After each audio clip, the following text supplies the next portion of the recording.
அதாவது கல்வராயன் மலையில் அங்கே பழங்குடி சார்ந்த மக்கள் 40 ஆண்டுகளுக்கு மேலாக அங்கே கள்ளச்சாராயத்தை காய்ச்சிட்டு இருக்கிறாங்கன்னு எல்லாருக்கும் தெரியும்.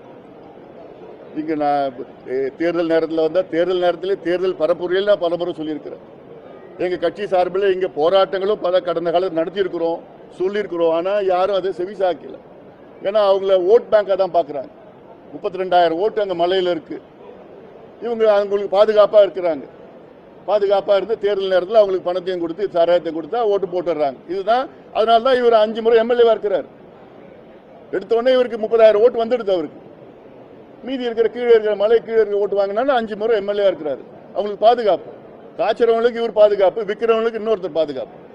அப்படி யாராவது இந்த கைது பண்ணால் உடனே அவங்களுக்கு ஃபோன் பண்ணி எஸ்பிக்கு கலெக்டருக்கு அவர் ஃபோன் பண்ணி மிரட்டுறது, விட்டுடுங்க, ரிலீஸ் பண்ணுங்க, அவங்களுக்கு நம்ம ஆள் தெரிஞ்ச ஆள் அப்படின்னா. ஏன் இப்போ அந்த